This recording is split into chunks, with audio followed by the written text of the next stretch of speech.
Welcome back, ladies and gentlemen, to This Week in Pro Football. Pat Callahan here with you. Please give me a follow on X at TWIPF Pat. You can follow the network at JAKIB Sports. And Xander, we can't keep this gentleman waiting. This is the CEO of Ron Jaworski Golf, and a man who threw for 29,000 yards and 179 touchdowns in a very, very distinguished NFL career, and that would be the great Ron Jaworski. Ron, how you doing? I am doing terrific, Pat, despite an ugly Eagles loss on Monday night. I'm surviving. Unfortunately, normally at this time, I'd be looking to my right shoulder, breaking down some tape, but there's nothing to break down because there's no game this weekend. No, Ryan, you've got the rest of the winter off. Right? Yeah, thanks, Pat. But listen, that's a great segue because I watched a segment you did on 6 ABC last week in which you laid down 3 keys to the Eagles winning that game against Tampa Bay. You mentioned running the ball, which turned into 15 carries for 45 yards. You mentioned defending the blitz, which wasn't defended well at all. And you mentioned rushing the passer. The Eagles did have 4 sacks, but they never seemed to rattle Baker Mayfield at all. Why did the Eagles fail so badly in what you consider those 3 keys? Yeah, Pat, whenever I talk about the game offensively, I believe running the football is absolutely paramount and critical. And yes, we all love the bombs and the play action plays to get those explosive plays. But the essence of football hasn't changed since it was invented. The essence of football is the old theory of reduction. You beat on someone until they don't want to get up anymore. And that's the physical nature of playing the game of football. And if you lose that element, I think you're in trouble. And too many times this season, I saw the Eagles get away or abandon the running game, become pass happy. And that makes it very, very difficult on your offensive line when defensive linemen just tee off and rush the quarterback all day. And especially with this team, what I think was the best offensive line in the National Football League this past season, to abandon the run is unconscionable with that offensive line. Utilize what they do. So that, to me, that's why I always start with running the football. You know, that's the essence of football, as I said. Handle blitz was an embarrassment. Right. It really was. And I was prepared for those blitzes during my playing days by some of the greatest coaches of all time. The head coach I played for, Pat, won close to 1,000 games in the NFL. Think about 1,000 games, the guys I played for. You know, right. From Marty Schottenheimer to Chuck Knox to Dick Friel to Don Shula to Buddy Ryan. That's a lot of wins. That's a lot of great coaches. And I learned from those guys. And not that I'm that smart, but I learned from the best. Right. And you have to have a plan. And I'm not going to say the Eagles didn't have a plan, but whatever plan they had, they didn't execute. Right. And I went back and looked at the game in 2021, the playoff game, which we lost down in Tampa. Right. And we did a crappy job of handling the blitz in that game. Yeah. In fact, that was the most. Now that you mentioned it, we're gonna just keep blitzing because they didn't have a plan to stop us from blitzing. Okay, and you're right. But in the blitz, the running game, really, I could say the same thing. But just dealing with the blitz, the Eagles seem not to be able to handle the blitz. Think about the Giants game, the last game of the season. Over the last 6-7 weeks, the Eagles seemed all of a sudden incapable of handling another team blitzing. Do you think it was just their scheme just went wrong over that period of time? No, I don't think it's scheme because defenses scheme against you and what you do. Defenses attack your protections. They attack your formations. And if you give them the opportunity to blitz, teams will. From Wink Martindale, the Giants, to John, to we played twice in the last 3 games of the season. Right. High percentage blitz team. To a certain degree, I think they helped Todd Bowles out and showed him some weakness. They think back to that Giants game. They were getting 2 free runners at Jalen Hurts, not 1, but 2. If the quarterback has the ball in his hand, Pat, the defense has 1 more man that they can run after. And we call them a free runner, a free hitter, whatever you want to call it, someone to run free when you go 0 coverage. But you can not go 0 coverage and still get them free runners, those free hitters, by scheme. And that's what Todd Bowles did. That's what Wink Martindale did. That's what Jonathan Gannon did. Jonathan Gannon blitzed 40% of the time. Cha-ching, the light went on for me when I broke down that game. Jonathan Gannon, who was here in Philadelphia, understands the pass protections of the Eagles and Jalen Hurts better than anybody. And he blitzed 40% of the time. That tells me something. He felt the weakness of the Eagles' passing game was to blitz Jalen Hurts and blitz the protection scheme. So it's really something. I know the coaches have a plan. These are, Jeff Stoughton's a terrific coach, Aaron Moore, the wide receivers coach, was with Peyton Manning and that fine group in Indianapolis when they won the Super Bowl. So you got smart guys.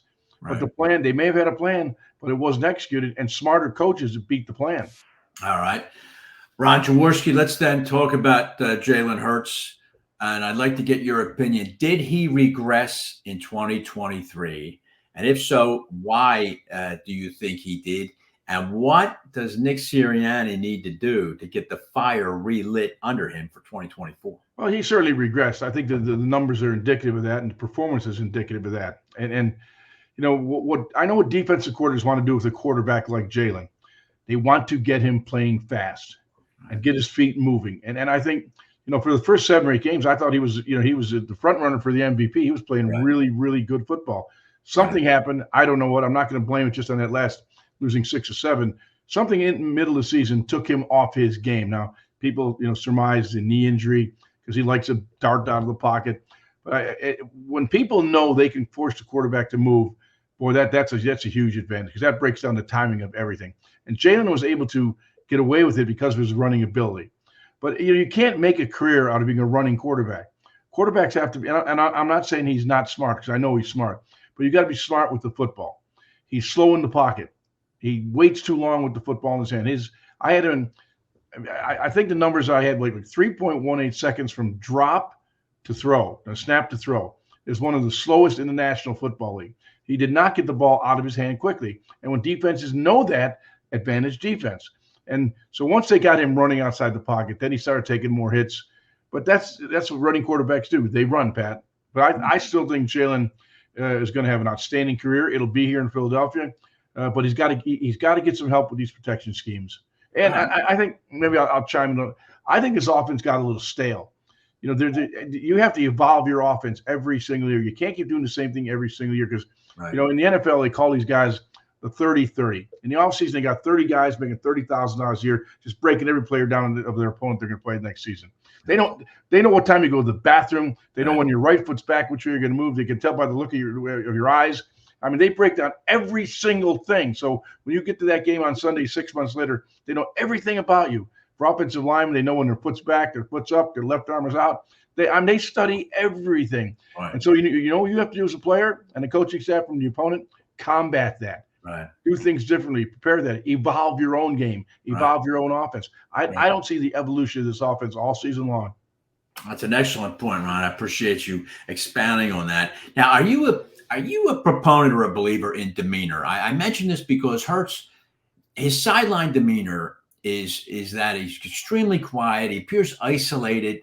He's got the greatest poker face in the National Football League. Do you think he could be more of a leader, be it vocally or just in terms of body language? Do you think he lacks there and it's something he needs to work on? No, not at all. I think the worst thing he'd do is change who he is. I think people want you to be genuine, no matter what you are. If I played my hair on fire, I was kind of a whack job. That was me. I couldn't be like Jalen and just ho home. That wasn't me.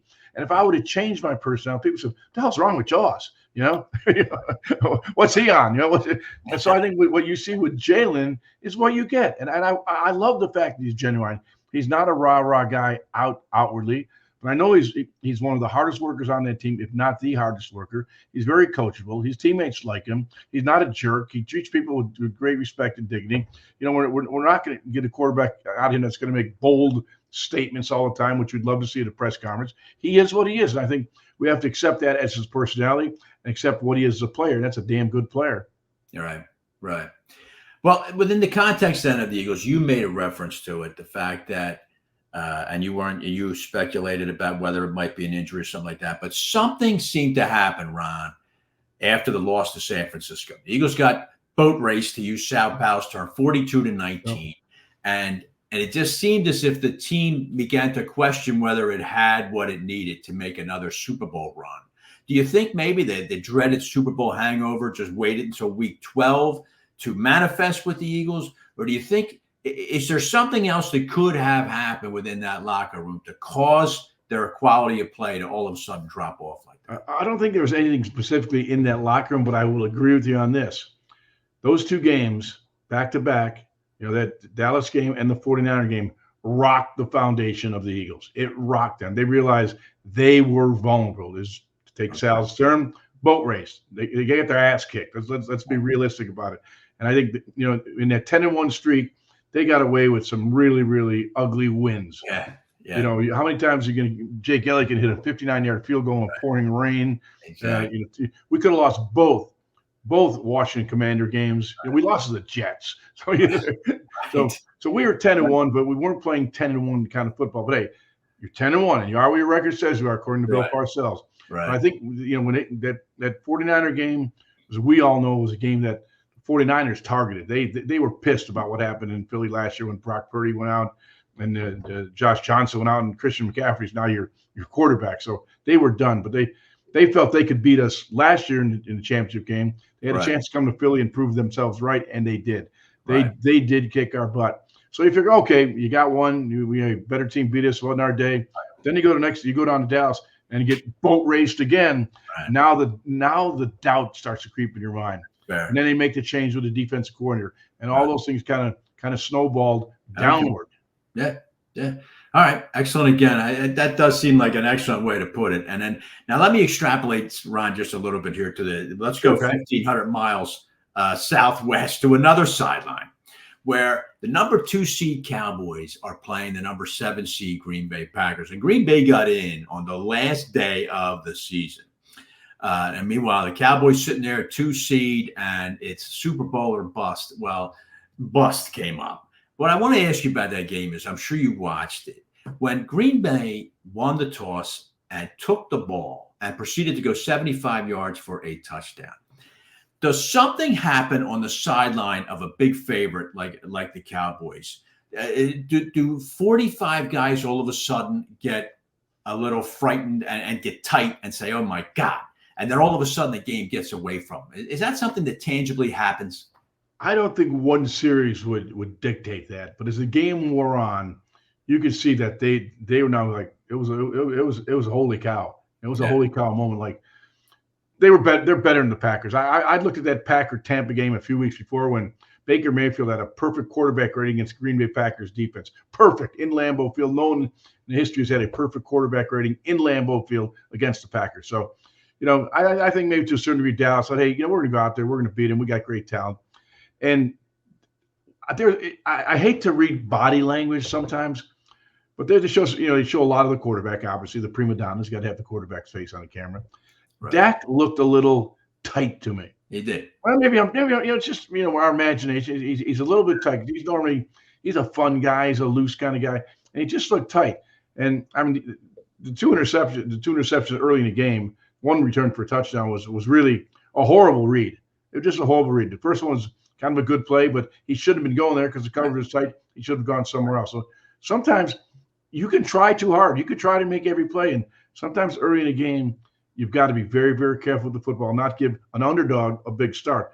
But even though Dak didn't play well, the defense for Dallas should have done a better job. They were god-awful, but they have been uneven all season long. They're a front-running team, and obviously that's why Green Bay took the opening kickoff. They said, you know what? We can move the ball against this defense in Dallas. And they felt that they could get the lead. They could now dictate the terms of engagement to Dallas's offense and Dak Prescott. And that is exactly what happened. Give Coach LaFleur a lot of credit. He had a game plan. He had a schematic plan and a mental plan, and both of them worked. All right.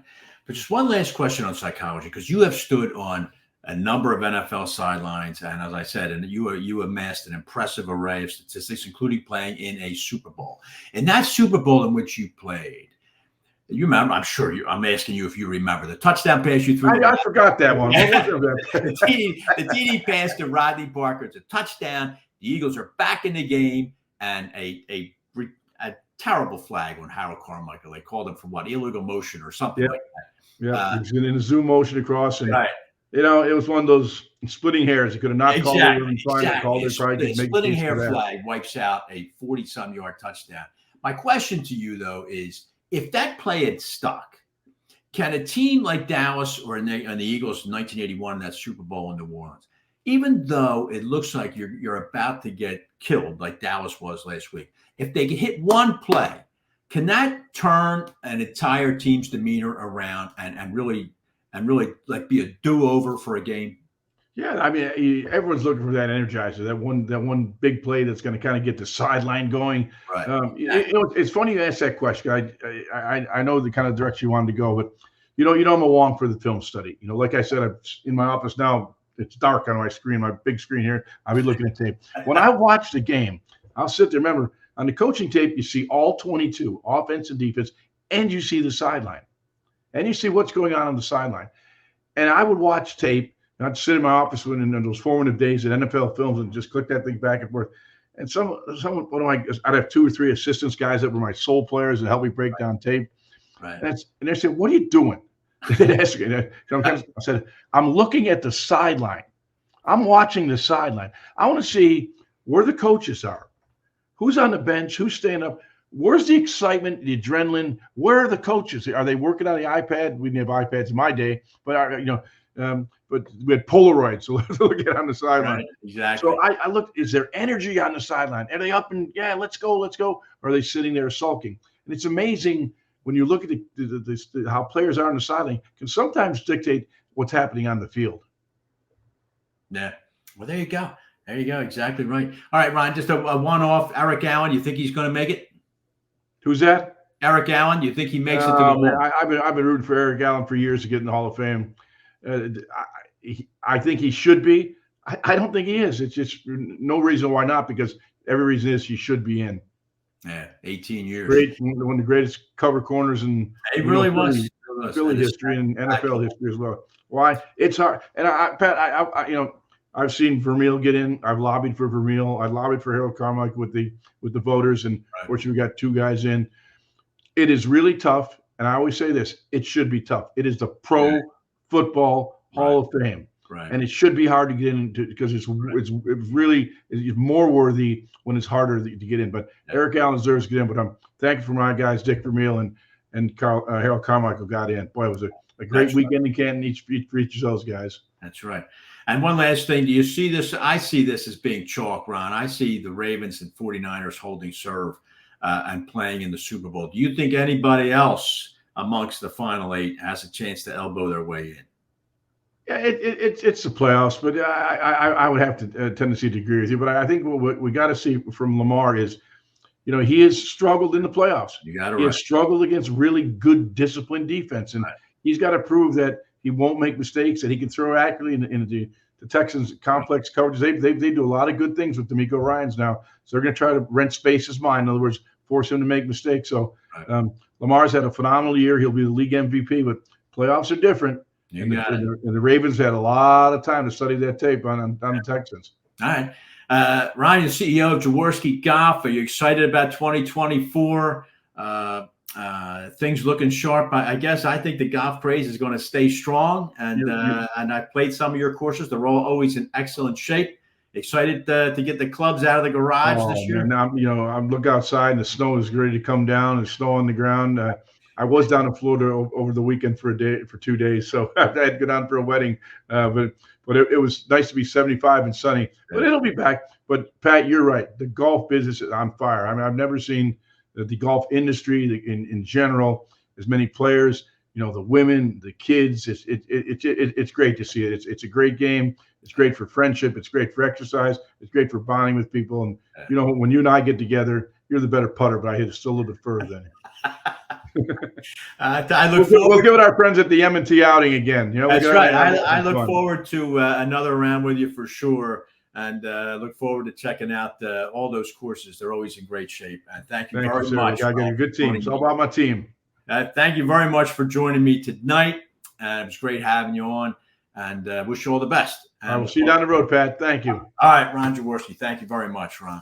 The great Ron Jaworski joining me there. That'll do it for this edition of This Week in Pro Football. This weekend, as I said, I'm talking chalk, so I can't back off it now. I think the Ravens will be scared by Houston, but I think the Ravens win. I think Green Bay is not going to beat San Francisco. I'd love it if they did, but I don't see it. I think the Packers' magical mystery tour runs out. 49ers win. And then on Sunday, I think Tampa-Detroit is kind of a coin flip, but I think Detroit holds serve. I think all the favorites, unlike Sean, I think all the favorites hold serve here. I think Buffalo's going to beat Kansas City. I think the Chiefs receivers at some point, their lack of quality receivers is going to manifest. I think it does. This Sunday, I think Buffalo wins, and Buffalo-Baltimore would be a heck of an AFC championship game. All right. Thank you very much to Xander Krause for producing. Thanks very much to Sal Powell, Ron Jaworski, Sean Green for joining me. We look forward to talking to you next week on a conference championship edition of This Week in Pro Football.